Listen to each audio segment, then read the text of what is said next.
I Hub-to-Hub-projektet är målet att vi tillsammans med Transportlab och vår partner TuSimple ska köra nyttolast i Transportlabs tjänst på motorvägar i Sverige.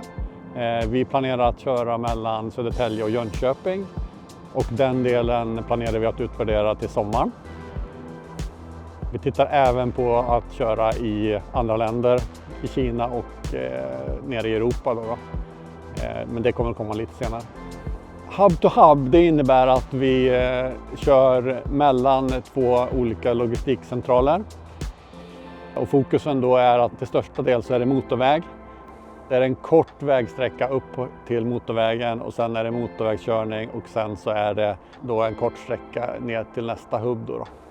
Att utveckla autonomi är utmanande oavsett område. Men det som är lite speciellt för allmänna vägar det är att vi kortsiktigt inte har några möjligheter att påverka infrastrukturen. Och att vi också kör tillsammans med mänskliga förare, cyklister, fotgängare. Och för motorväg så är det också den högre hastigheten och hastighetsskillnaden mot övriga bilar.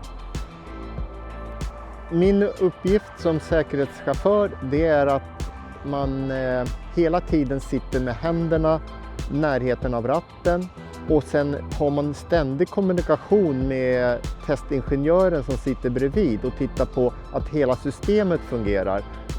Så att vi talar om, ja nu ser jag kommer en lastbil i backspegeln eller en personbil omkörning eller ja nu kommer en från sidan, vad som helst. Så att man ser att autonoma systemet har hela tiden koll med verkligheten. Att ha möjligheten att jobba tillsammans med en partner som TuSimple som har erfarenhet från körning på amerikanska motorvägar och även i Kina, flera års erfarenhet. I kombination med Scanias erfarenhet av fordon och autonomi så har vi möjligheten att flytta fram våra positioner och vara en av de tillverkarna som kommer först till marknaden. Yes, it's the first time for TuSimple to run self-driving tests in Europe. We feel very excited that we can do it. Now we have just started. We'll keep improving our system and extend the road. Yeah, we're using the data to train our algorithm to get a better performance. Also, we'll analyze all the problems we meet during the road test, trying to find the root cause and come up with a solution.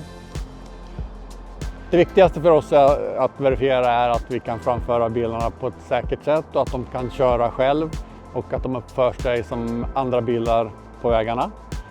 Och om vi kan visa det då kommer vi även att kunna fortsätta utvecklingen på motorvägarna med längre körsträckor.